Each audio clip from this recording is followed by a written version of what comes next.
When my brother showed up at my apartment at 9 o'clock on a Saturday morning with our parents in tow, I knew something was wrong. Brandon never came to my place. Never.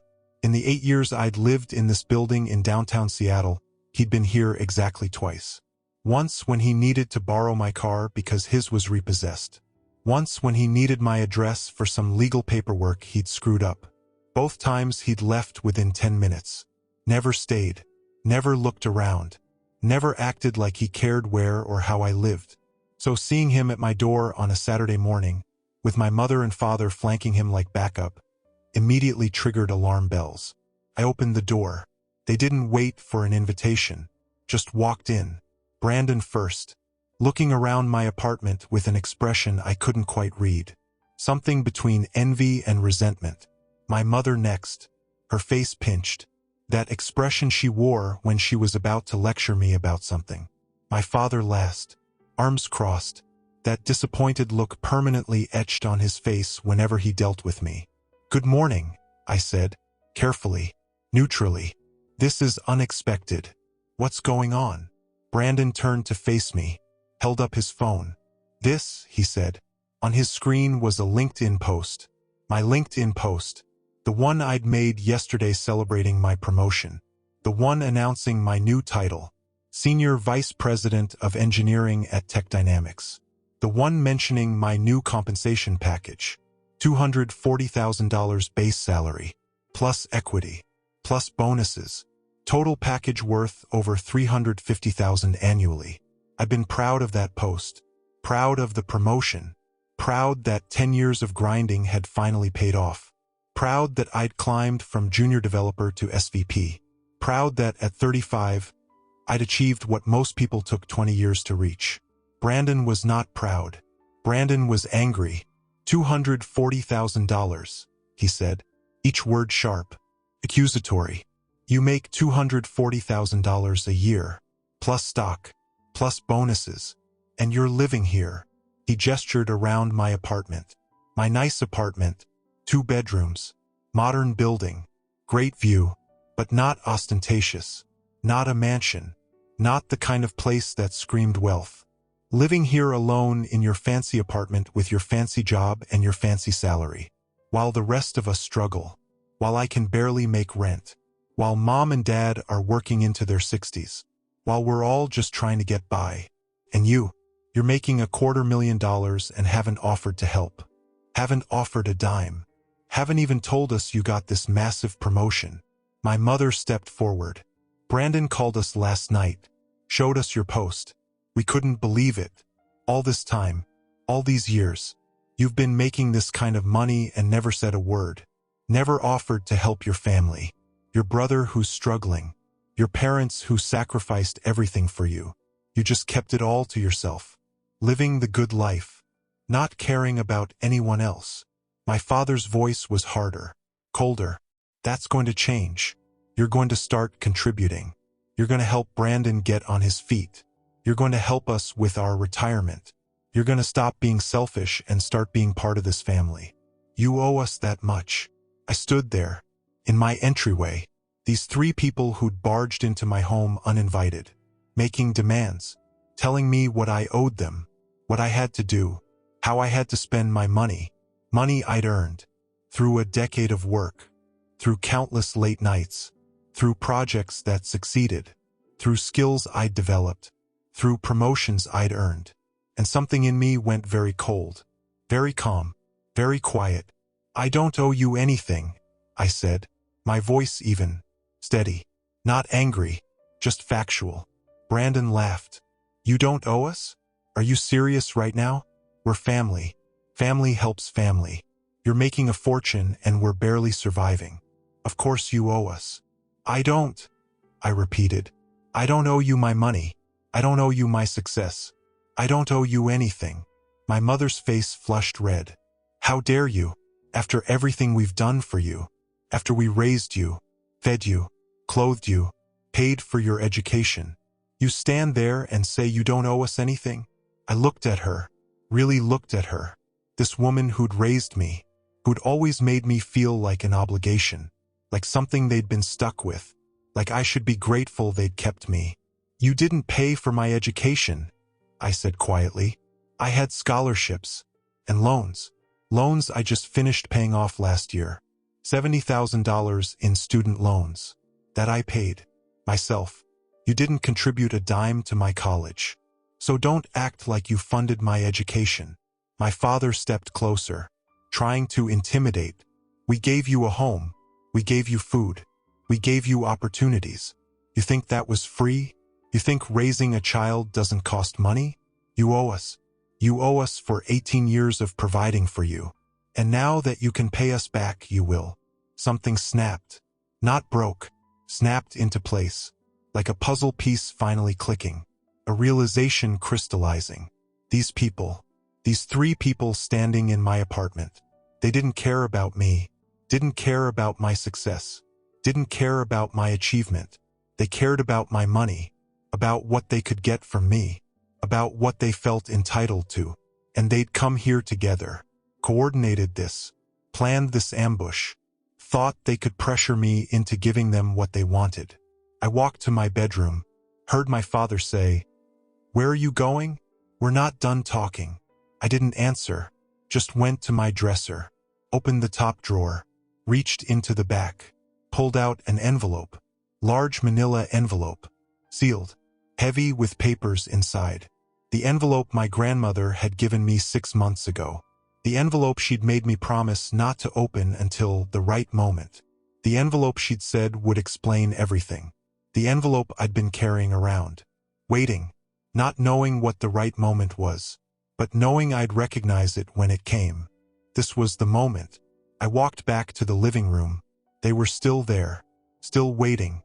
Brandon was looking at my electronics. Pricing them probably. Calculating what I owned. What I could afford to give him. My mother was examining my furniture.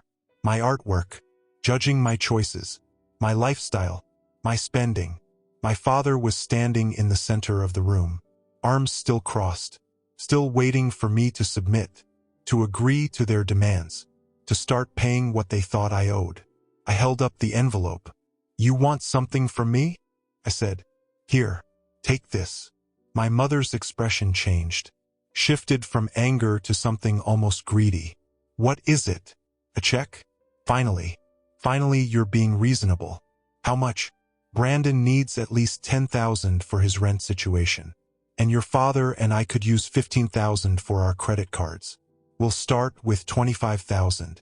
That's more than reasonable given your salary." I didn't respond. Just held out the envelope. My father took it. Heavier than he expected. He frowned. "What is this?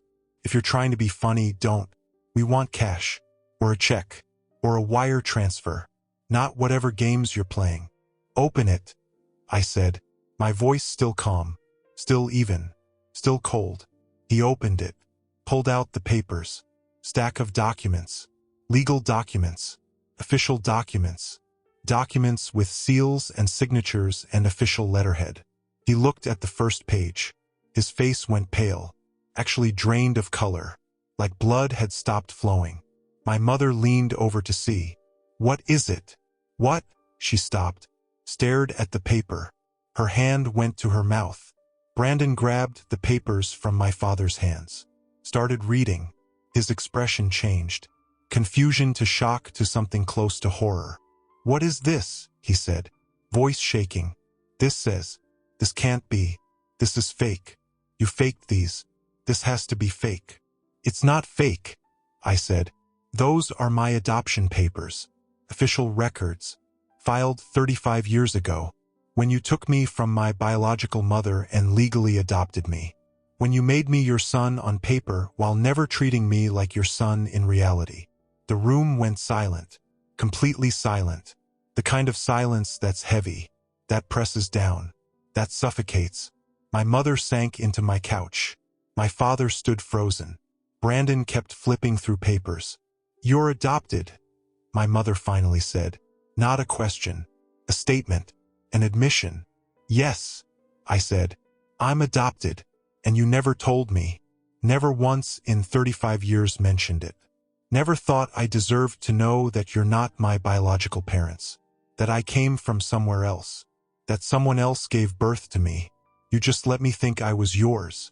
Let me grow up not knowing, not understanding why I always felt different, why I never quite fit, why you treated me like an obligation instead of a son. My father found his voice. We were protecting you from the truth. Your biological mother. She wasn't capable of raising you. We took you in, gave you a home, gave you a chance. We did you a favor, a huge favor. And now you want to throw that in our faces? Want to act like we did something wrong? I laughed. No humor in it. Just bitterness. Just years of pain compressed into sound. A favor? You did me a favor? Let me show you what kind of favor you did. I walked back to my bedroom, pulled out another envelope. This one smaller. Also from my grandmother.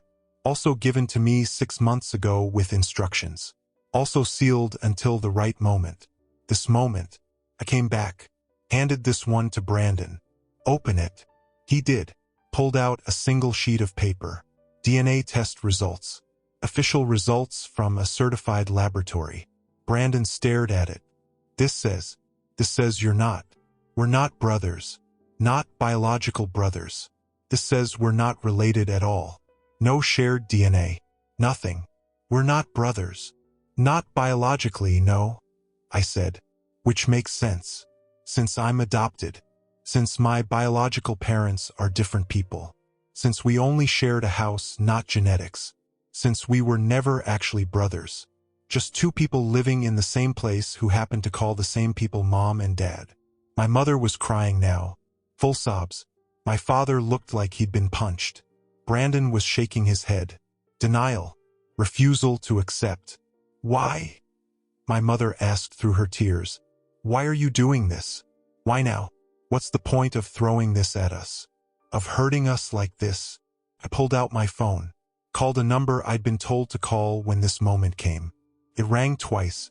I'm ready, I said. You can come up now. I hung up. Looked at my family. My adoptive family. My not actually family. Because you came here demanding money. Because you showed up thinking you could pressure me into giving you what you wanted. Because you played the family card. The we raised you card. The you owe us card. And I'm done. Done playing along. Done pretending. Done accepting that I owe you anything when you've never treated me like I belonged. So I called someone. Someone who's been waiting for this moment. Someone who has more to tell you. More you need to know. Someone you've been lying to for 35 years. There was a knock at the door. I opened it. My grandmother walked in. Not my father's mother. Not my mother's mother. My biological grandmother. The woman I'd met 6 months ago for the first time. The woman who'd found me. Who'd tracked me down. Who'd told me the truth about where I came from. Who'd given me those envelopes. Who'd been waiting for the right moment to confront the people who'd taken me. She walked in with a briefcase. Older woman. 70-something. But strong. Sharp. The kind of woman who'd spent her life fighting for what was right. She looked at my father. My mother. Brandon. Her expression cold. Hello, Richard. Susan. I believe we need to talk about what you've been hiding. About what you did 35 years ago. About the son you took from my daughter. About the lies you've been telling. About the money you stole. About everything. My father went from pale to red. Margaret, what are you doing here? How did you? You have no right. You gave up any right when you signed those papers. When you agreed to the adoption. When you let us take him. Margaret set the briefcase on my dining table. Opened it. Started pulling out documents. I signed papers under duress. I signed papers because you threatened legal action. Because you used your connections. Because you convinced my daughter she wasn't capable. Because you manipulated a young woman in crisis into giving up her child. But what you didn't tell me, what you never mentioned, what you hid for 35 years, is that there was money. Money from his biological father. Money meant for his care. Money that was supposed to be held in trust for him. Money that you took. Money that you kept. Money that you've been using for 35 years while telling everyone you were such saints for adopting this poor boy. She pulled out a document. Held it up. This is the trust document, signed by Daniel Morgan, Adam's biological father, my daughter's partner. Before he died in that car accident, he set up a trust, $100,000, in 1989, to be held for his unborn child, to be distributed to that child at age 25 for education, for housing, for starting a life. The trust named guardians, named trustees, named people who were supposed to manage the money until the child was old enough. You were not those people, but somehow the money ended up in your control. Somehow the trust was dissolved.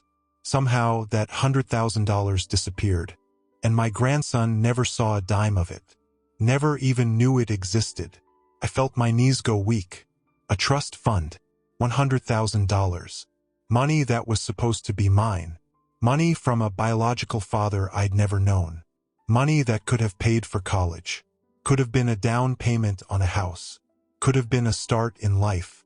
Money that my adoptive parents had taken, had hidden, had kept, had spent, while letting me take out student loans, while letting me struggle, while never mentioning there was money that was supposed to be mine. My mother shook her head. That money. We used that money to raise him, to pay for his expenses, for food, for clothes, for his childhood. We were his parents.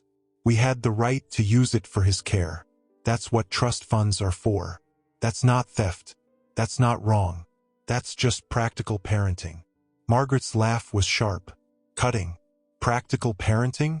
The trust was explicitly designated for education and young adult expenses, not for childhood costs, not for food and clothes, for college, for starting a life, for giving him opportunities. You weren't supposed to touch it until he was 25. You weren't supposed to dissolve the trust.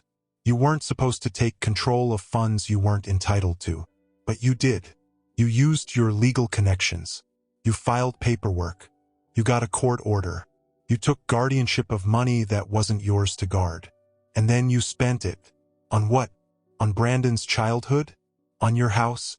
On your lifestyle? Because I've looked at the records. I've tracked where the money went. And very little of it went to Adam.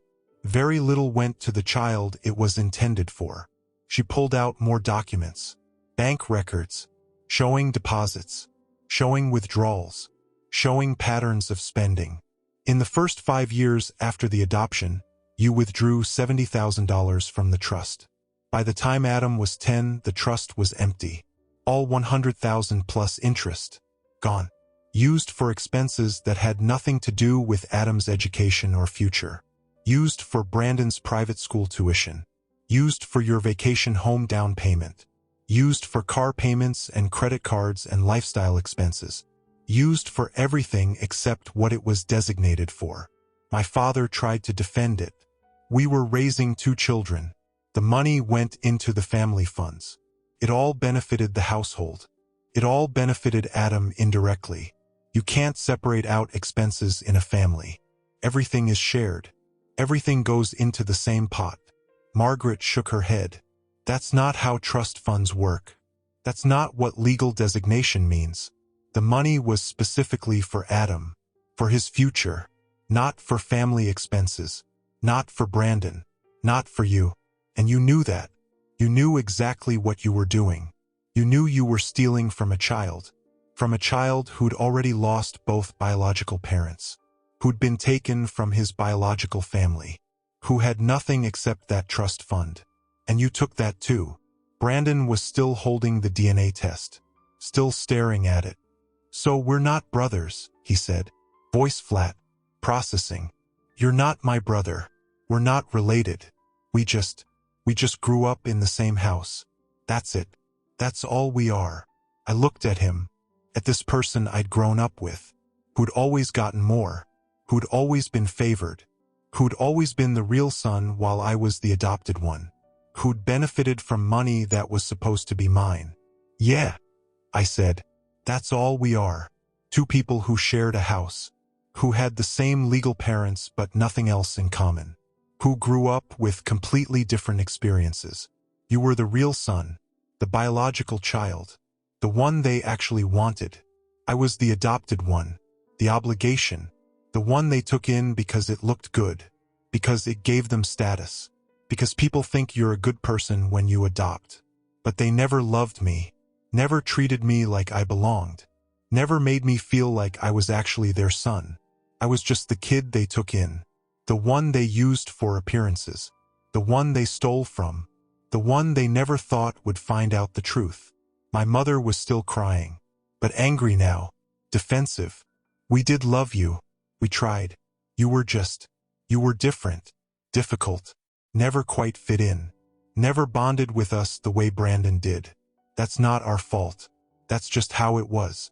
We did our best, and we resent being accused of stealing, of not loving you, of not trying. We gave you a home. We gave you stability. We gave you opportunities.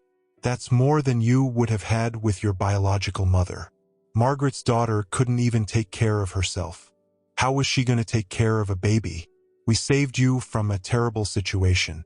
And this is how you thank us. Margaret's face went hard, colder than I'd ever seen someone look. My daughter wasn't incapable. She was grieving. She was 22 years old. Her partner had just died in a car accident.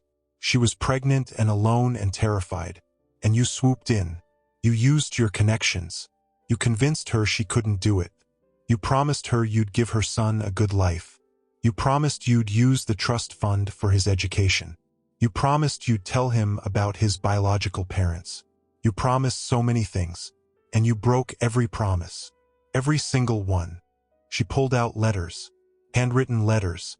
These are letters from my daughter. From Amanda. Written over the years. Letters asking about Adam. Asking if she could visit. Asking if she could have some contact. Some relationship. Some connection to the son you took from her. You told her no. You told her the adoption was closed. You told her to move on with her life. You told her she had no rights. And she believed you. She believed you were giving her son a good life. She believed you were keeping your promises. She believed until the day she died. 3 years ago. Pancreatic cancer. She died believing her son had been raised well, had been loved, had been given opportunities from the trust fund his father set up. She died without knowing you'd stolen from him, without knowing you'd lied to her, without knowing her son had grown up feeling unwanted. Thank God she never knew what kind of people you really are. I felt something break in my chest. My biological mother, Amanda, dead 3 years ago. Never got to meet her, never got to know her, never got to ask her questions about my father, about their relationship, about why she gave me up, about whether she'd regretted it. All gone, all lost, all because these people standing in my living room, had kept us apart, had lied to her, had lied to me, had stolen from both of us. Margaret continued, I only found out after Amanda died. Found her papers, found the adoption documents, found the trust records, found the letters you'd sent her telling her to stay away, found everything, and I tracked Adam down, found him, told him the truth, gave him the evidence, and together we've been building a case, a legal case, against you, for fraud, for theft, for violating the trust agreement, for everything. She pulled out more documents.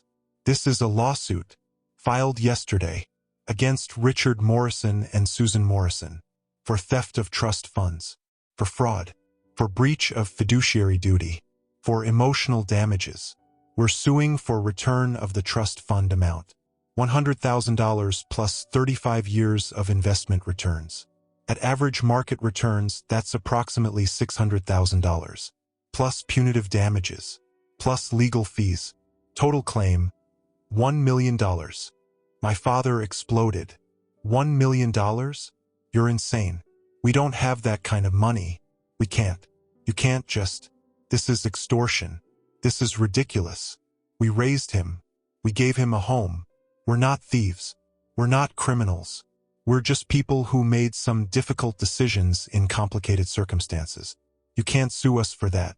You can't destroy our lives over ancient history, over money that was spent decades ago, over decisions that can't be undone. Margaret smiled. No warmth, just satisfaction. Watch me. Watch us. Watch what happens when you steal from a child and think you'll never be caught.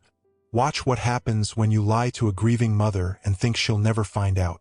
Watch what happens when you break every promise you made and think there will never be consequences. We're not just suing. We're filing criminal complaints. Wire fraud for moving the trust funds illegally. Elder fraud for lying to Amanda about the trust status. Theft. Fraud. All of it. You're not just losing money. You're potentially going to prison. My mother stood up, shaking. This is insane. This is... Adam, please. Tell her this is crazy. Tell her you don't want this. Tell her you forgive us. Tell her we can work this out as a family. You don't want us to go to prison. You don't want to destroy us. We're your parents. We raised you. Please. I looked at her. This woman who'd raised me while never loving me. Who'd stolen from me while letting me struggle. Who'd kept me from my biological mother. Who'd lied to me for 35 years. Who'd come here today demanding money. Thinking I owed them. Thinking they could pressure me into giving them what they wanted. You're not my parents, I said, voice steady, final. You're people who adopted me, who took me in because it gave you status, because it made you look good, because it came with $100,000 trust fund you could steal. You never loved me, never treated me like your son. Always made sure I knew Brandon was the real child and I was the extra.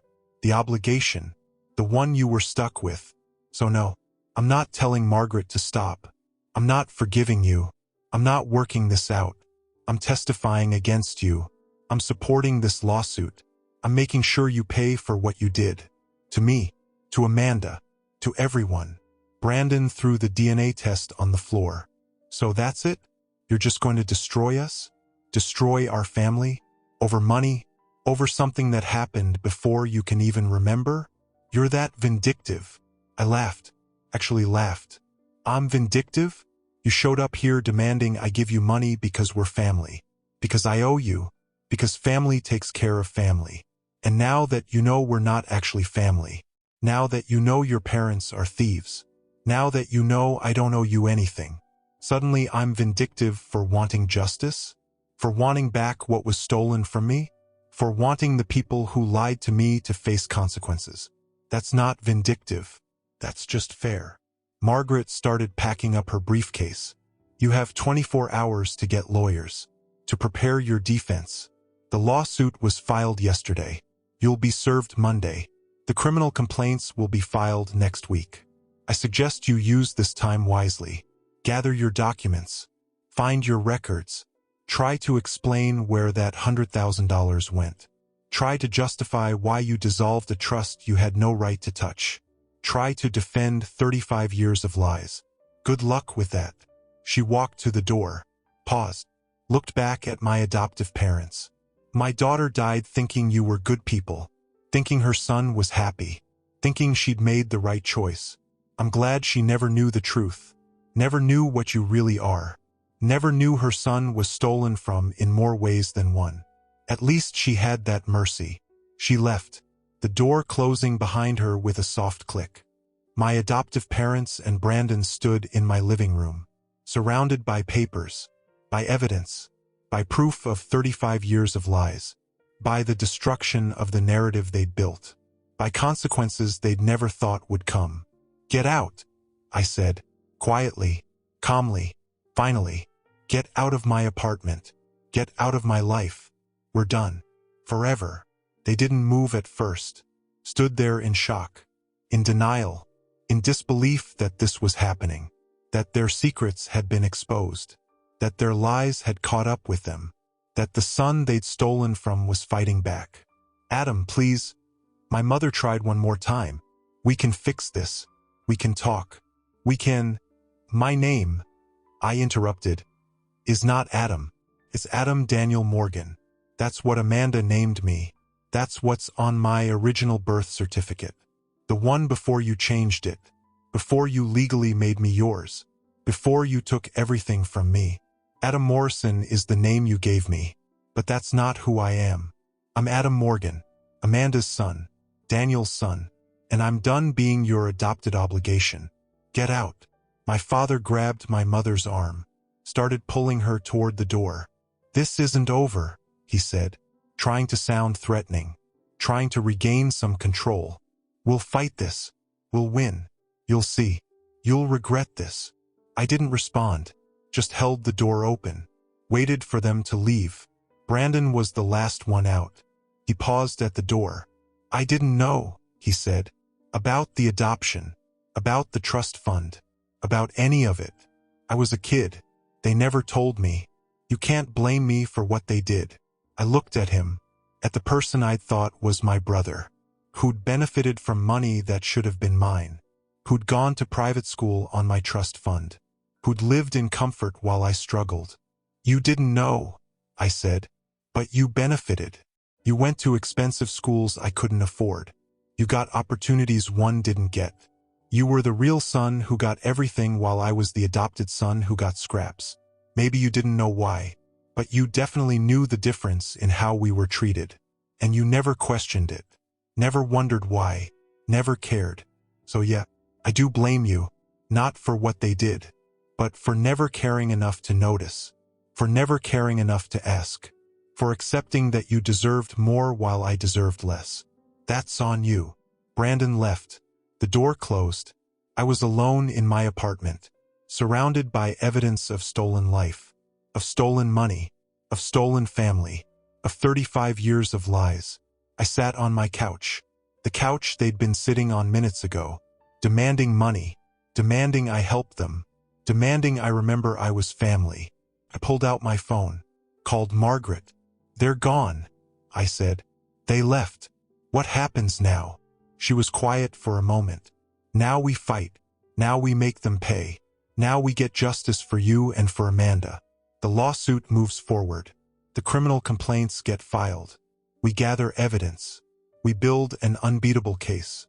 And we make sure they can never hurt anyone else the way they hurt you. Are you ready for that? It's going to be hard. It's going to be public. It's going to expose everything. Are you ready?" I thought about it, about what was coming, about courtrooms and lawyers, about my adoptive parents' reputation being destroyed, about Brandon learning his childhood was funded by stolen money, about everyone knowing, about all the secrets coming out, about all the lies being exposed. "Yeah," I said, "I'm ready. Let's do this. Let's get justice. For me, for Amanda, for everyone they lied to. Let's make them pay." I hung up, sat in my apartment, in the space I'd built, the life I'd created, the success I'd earned, the promotion they'd only found out about because of a LinkedIn post, the salary they'd come here to take a piece of, the money they'd thought they were entitled to. They'd thought they could pressure me, could make demands, could play the family card, could make me feel guilty, could take what they wanted. They were wrong about all of it. I'd spent 35 years feeling like I didn't quite belong, like I was different, like something was wrong with me. Turns out I was right. I was different. I was adopted. I wasn't their biological son.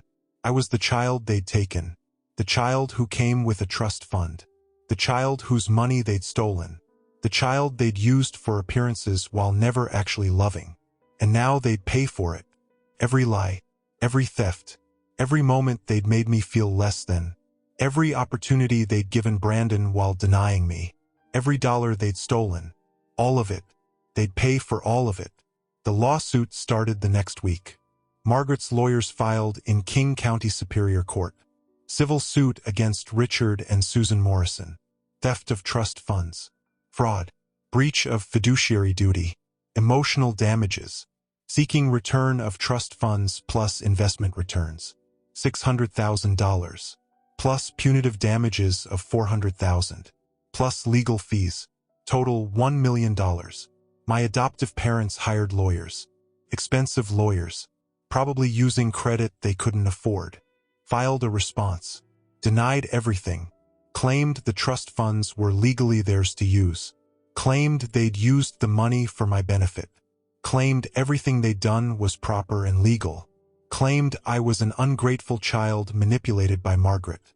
Claimed this was all a money grab. The lawyers tore that defense apart. Showed the trust documents. Explicit language. Money designated for education and young adult expenses. Not to be touched until I was 25. Not to be used for general household expenses.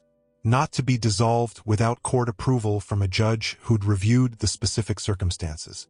Showed the court order they'd gotten. Showed it was based on false representations. They'd claimed the trust was too small to manage. That consolidating it with their other accounts was in my best interest. That they'd keep careful records of my share. They'd lied. All lies. The trust wasn't too small. Consolidating it benefited them, not me. They'd kept no records of my share. They'd just spent it.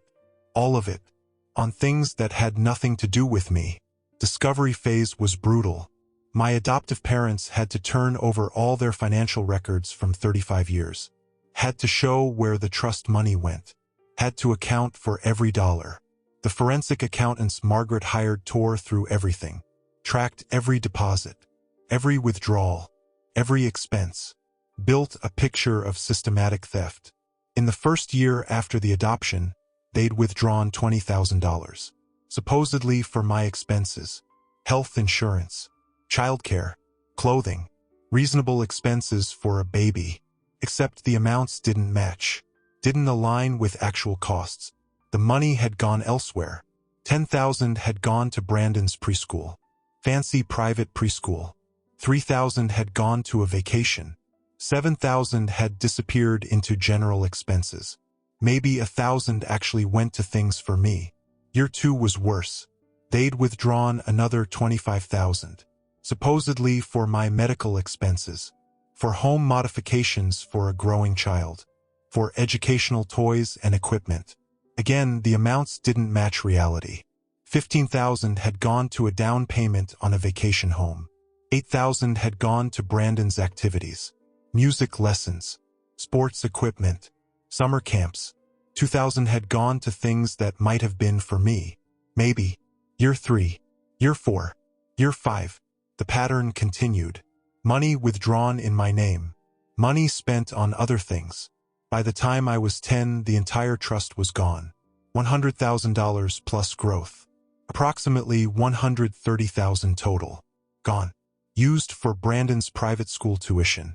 Used for family vacations. Used for a boat. Used for car payments.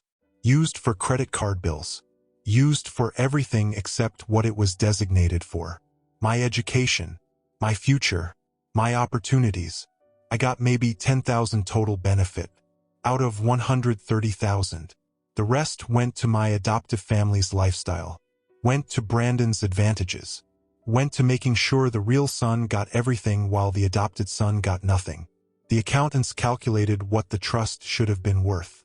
If properly invested. If left alone. If managed for my benefit the way the trust documents specified. At 25, when I was supposed to receive it, it should have been worth approximately $250,000. Enough for a down payment on a house. Enough to start a business. Enough to have security. Enough to not take out student loans. Enough to not struggle. I never got it. Never knew it existed. Never had the opportunities it was supposed to provide. Instead, I'd taken out $70,000 in student loans. Had worked 3 jobs through college. Had lived in terrible apartments. Had driven cars that barely ran. Had struggled for years to establish myself. All while my adoptive parents had stolen $250,000 that was supposed to be mine. The depositions were worse. My adoptive parents had to testify. Had to answer questions under oath. Had to explain their actions. Margaret's lawyers were ruthless. Mr. Morrison, the trust document explicitly states the funds are for educational expenses starting at age 18. Why did you withdraw money when Adam was 2 years old? We had expenses. He needed things.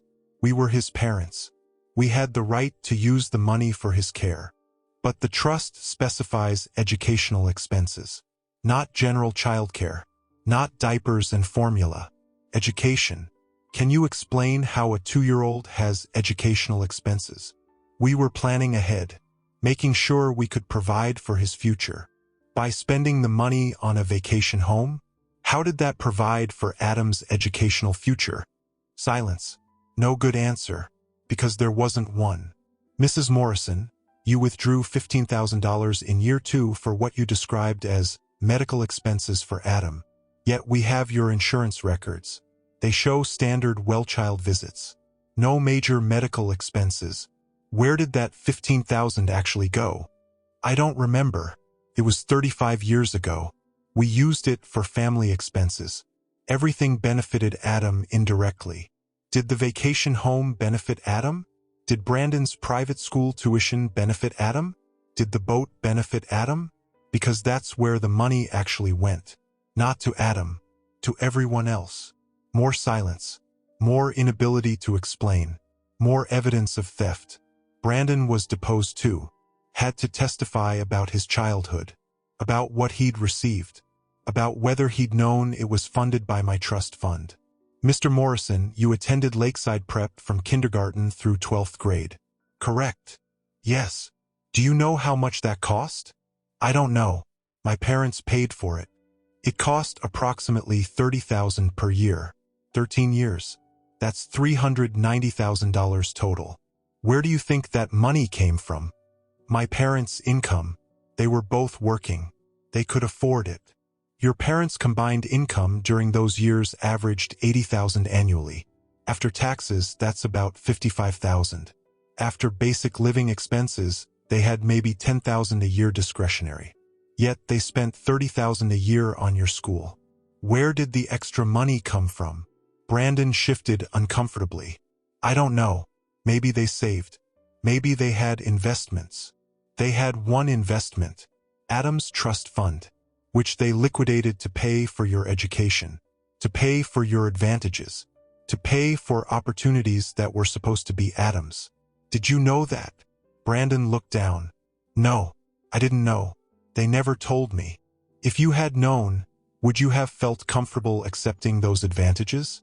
Would you have questioned whether it was fair that you got private school while Adam attended public school?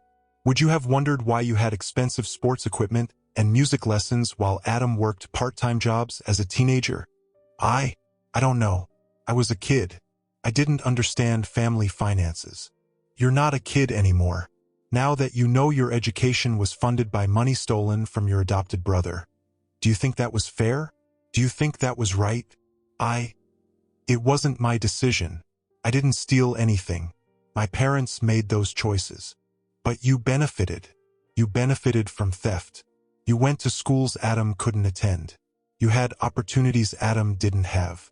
You had advantages purchased with money that was legally designated for Adam's future. And now you want to claim innocence because you didn't know? Ignorance doesn't erase the benefit you received. Doesn't erase the harm done to Adam. Does it? Brandon didn't answer. Just sat there, looking miserable, looking guilty, looking like he was finally understanding what had happened, what his childhood had cost, who had paid for it. The trial was set for 8 months out. My adoptive parents tried to settle, offered $100,000. No admission of wrongdoing. Take it or leave it. Margaret said no. They offered $200,000. Still no admission. Still no acknowledgement. Still no apology. Margaret said no. They offered $300,000. It's everything we have, their lawyer said. They'll have to sell their house, liquidate retirement accounts, go into debt, but they'll pay $300,000 if you drop this, if you let them move on with their lives. Margaret looked at me. It's your decision. $300,000 is real money, is substantial, would give you security, would partially make up for what they stole. Or we go to trial. Risk getting nothing if we lose. Risk them declaring bankruptcy if we win. Risk years of litigation. What do you want?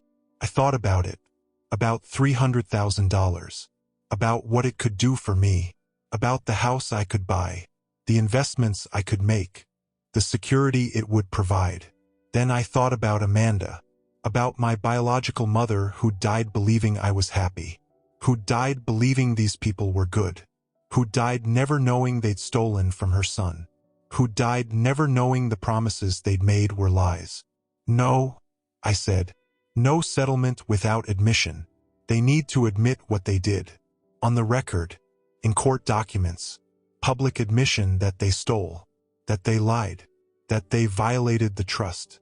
I don't want their money if they get to pretend they did nothing wrong. I want justice. I want truth. I want everyone to know what they are. So no, we go to trial. We went to trial. 3 weeks in King County Superior Court. Jury trial. 12 people who'd decide whether my adoptive parents were thieves or just people who'd made difficult decisions in complicated circumstances. The prosecution was devastating. Margaret's lawyers laid out the entire timeline. The adoption, the trust fund, the promises made to Amanda, the promises broken, the systematic theft over 10 years, the lies told to everyone, the opportunities stolen from me, the advantages given to Brandon, the complete betrayal of every responsibility they'd undertaken. They showed documents, bank records, the trust agreement, court orders obtained through false statements, expense records showing where the money really went, accountant testimony showing what the trust should have been worth, expert testimony about fiduciary duty, about what trustees are supposed to do, about how badly my adoptive parents had violated their responsibilities. They called me to testify. I told the jury about my childhood, about always feeling different, about never quite fitting in, about being compared to Brandon and found wanting, about having to work while Brandon got allowances, about taking out loans while Brandon's education was paid for, about struggling while Brandon coasted, about finding out I was adopted, about finding out there had been money, about finding out it was stolen, about finding out my biological mother died never knowing, about all of it. The defense tried to paint me as ungrateful, as a vindictive adopted child who couldn't accept that his parents had made normal parenting decisions, as someone manipulated by Margaret who wanted revenge. They tried to argue the trust money was used for my benefit, that everything spent on the family benefited me indirectly, that Brandon's education created a stable household which helped me, that the vacation home gave me places to go, that everything was shared. They tried to argue they'd had the legal right to use the money, that the trust language was vague, that educational expenses could be interpreted broadly, that they'd acted in good faith. The jury didn't buy it, deliberated for 6 hours, came back with a verdict, guilty on all counts, theft, fraud, breach of fiduciary duty, emotional damages, ordered full restitution, $600,000 representing what the trust should have been worth, plus punitive damages, $400,000, plus legal fees, $200,000, total judgment, $1.2 million. My adoptive parents sat there in shock, faces pale, unable to process. The judge wasn't done. "Mr. and Mrs. Morrison," she said, voice hard, disappointed. "I've been a judge for 20 years. I've seen a lot of financial crimes, a lot of people stealing, a lot of betrayals. But what you did, stealing from a child you adopted, from a child who lost both biological parents, from a child who had nothing except that trust fund, that's particularly egregious. That's particularly unconscionable. You were entrusted with his care, with his future, with money specifically designated for him, and you stole it, systematically, deliberately, for a decade. You used it to benefit your biological son. You used it to fund a lifestyle you couldn't afford. You used it for everything except what it was intended for. And then you lied about it, to the biological mother, to your adopted son, to everyone, for 35 years. That's not a mistake. That's not a difficult decision. That's theft. That's fraud. That's betrayal of the worst kind. The jury has awarded $1.2 million in damages. I'm ordering you to pay the full amount within 18 months. If you cannot pay, liens will be placed on all your property, your house, your cars, your retirement accounts, everything. You will pay for what you did. Every penny. My adoptive parents had to sell everything. Their house in Bellevue, 4-bedroom house they'd owned for 30 years, sold for $800,000. After paying off the mortgage, netted $500,000. Not enough. They had to liquidate retirement accounts. $200,000. Took the tax penalties. Still not enough. They had to sell the vacation home, the one bought with my trust money, sold for $300,000. After penalties and fees, netted $250,000. Still not enough. They had to take out loans, personal loans, borrowed $250,000 at terrible rates. Finally scraped together $1.2 million, paid it over 18 months, destroyed their finances, destroyed their retirement, destroyed their future security, ended up in a small rental apartment, both still working in their mid-60s. No retirement savings, no property, no security, just debt and destroyed reputation. Because everyone knew. The trial was public. Local news covered it. Adoptive parents stole trust fund. Couple ordered to pay $1.2 million for stealing from adopted son. Biological mother died, never knowing son was robbed. Everyone they knew saw it. Friends, neighbors, business associates, church members, everyone. Their reputation was destroyed. Their social standing demolished. Richard lost business clients. Susan lost her social circle. They became pariahs. The people who stole from their adopted child. The people who betrayed a grieving mother. The people who got what they deserved. Brandon tried to reach out a year after the trial. Email. I'm sorry for what they did. I didn't know, but I benefited, and I'm sorry. I've been in therapy, working through the guilt, understanding the privilege I had that was stolen from you. I know we're not brothers.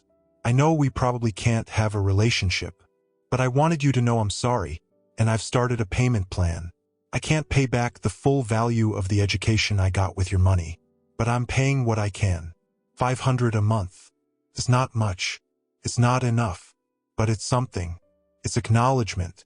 It's taking responsibility for benefiting from theft even if I didn't know. I hope someday you can forgive me, not for them, but for being the person they chose over you, for taking advantages I didn't question, for not noticing how different our experiences were. I'm sorry. I read the email 3 times. Brandon taking responsibility. Brandon paying back money he legally didn't have to pay. Brandon acknowledging what happened. It didn't fix anything. Didn't give me back my childhood. Didn't give me back the opportunities I'd lost. Didn't give me back a relationship with Amanda. But it was something. It was more than our parents had done. More than they'd ever do. I didn't respond to the email. But I didn't block him either. Left it open. Maybe someday. Maybe not. But at least he tried. At least he acknowledged. At least he was trying to make it right in his own small way. That was more than nothing. Margaret and I grew close. She told me stories about Amanda. About my biological mother. About the woman who'd given birth to me. About her relationship with Daniel. About their plans. About their dreams. About how devastated she'd been when he died. About how lost she'd been. About how the Morrisons had swooped in. Had convinced her she couldn't do it alone. Had promised to give me everything she couldn't provide. About how she'd believed them. About how she'd spent the rest of her life wondering about me. About regretting the decision. About wanting contact but being told no. About dying believing I was happy. About never knowing the truth. She loved you, Margaret said. We were sitting in my apartment. The same apartment where the confrontation had happened. Where everything had changed. She loved you so much. From the moment she knew you existed. She wanted to keep you. Wanted to raise you. But she was 22.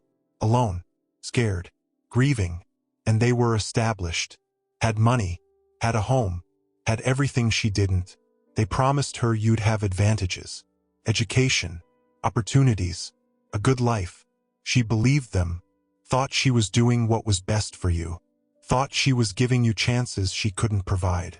If she'd known what they'd do, what they'd steal, how they'd treat you, she never would have agreed, never would have signed those papers, never would have given you up. I had photos now, photos of Amanda, photos of Daniel, photos of my biological family. I looked like them, had Daniel's eyes, had Amanda's smile, had features I'd never understood when I looked in the mirror and didn't see the Morrisons. Now I understood. Now I knew why I'd always felt different. because I was different, because I came from different people, because my biology didn't match the people who'd raised me. Margaret gave me letters too. Letters Amanda had written. Letters she'd never sent. Letters she'd kept. Letters to me. Dozens of them. Written over the years. Letters for birthdays she wasn't allowed to celebrate with me. Letters for milestones she wasn't allowed to witness. Letters full of love and hope and regret. Dear Adam, on your first birthday, I hope you're happy. I hope the Morrisons are keeping their promises. I hope you're loved. I think about you every day. Wonder what you look like, what you sound like, whether you're happy. I miss you. I will always miss you. I hope you know, wherever you are, that I loved you. That giving you up was the hardest thing I've ever done. That I did it because I thought it was best for you. I hope I was right. I hope you're thriving. I hope you're everything I dreamed you'd be. Happy birthday, my sweet boy. Your first mother loves you. Always. Letter after letter. Year after year. Love I'd never received.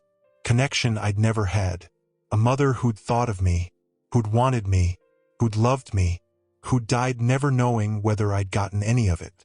I kept them all. Read them when I felt alone. When I questioned whether I'd done the right thing. When I wondered if destroying the Morrisons was too harsh. Then I'd read Amanda's letters. Remember what they'd taken from me. Remember what they'd taken from her. Remember that justice wasn't too harsh. Justice was exactly right. I'm 36 now. 1 year since Brandon and my adoptive parents showed up demanding money. 1 year since Margaret revealed everything. 1 year since the trial. 1 year since the judgment.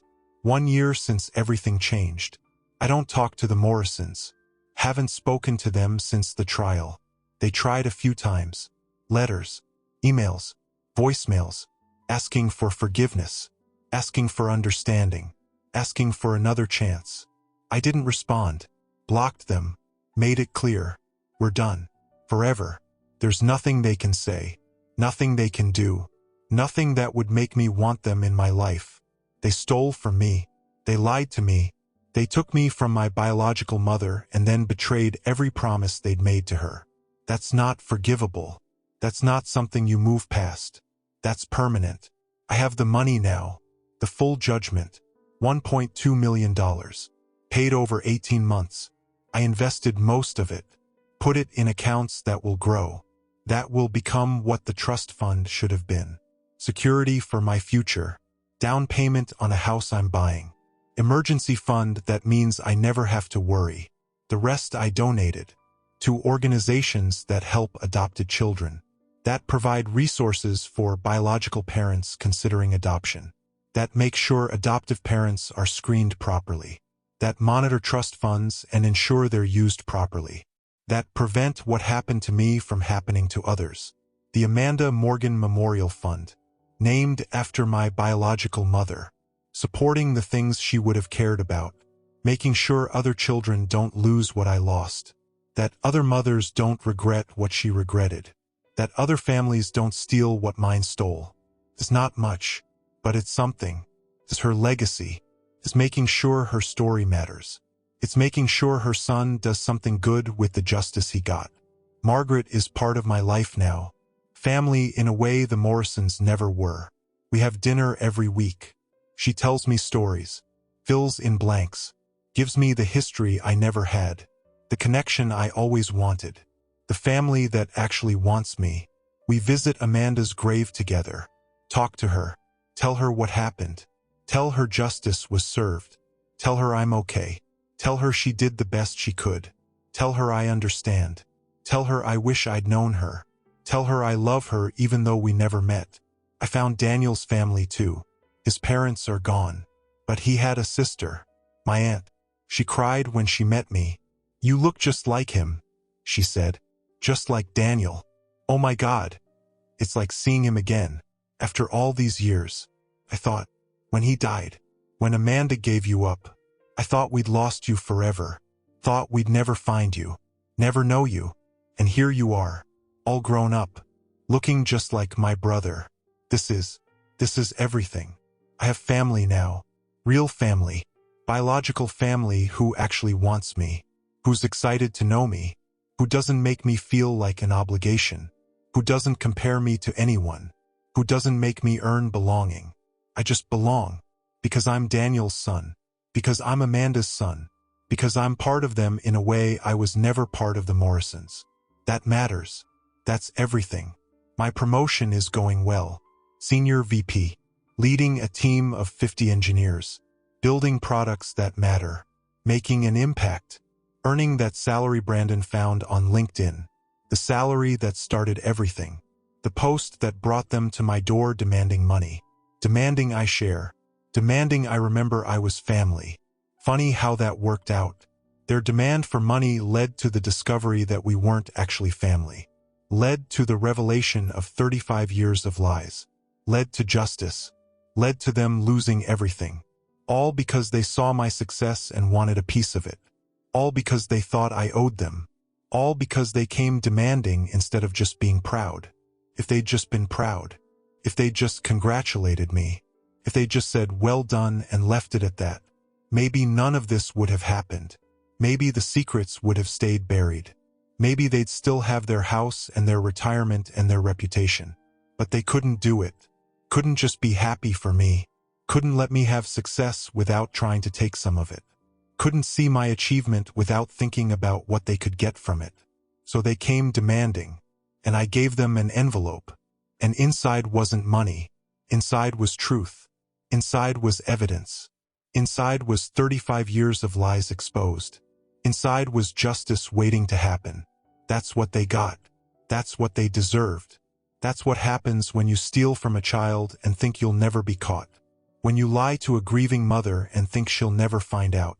When you betray every promise and think there will never be consequences. You're wrong.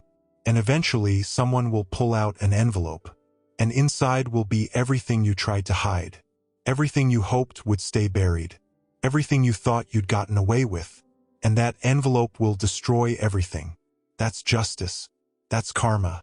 That's what the Morrisons got. And I'm not sorry. Not even a little bit. They got exactly what they deserved. Thank you for walking this journey with me. Before you go, I've left 2 more stories here on your screen. Both from men who discovered that family isn't always who you're born to. It's who stands by you when the truth comes out. Click on whichever one calls to you. And if you want to join our community of people who understand what it's like to be the outsider looking in, that notification bell is your invitation. Until tomorrow, remember, your story matters, even if they tried to erase it.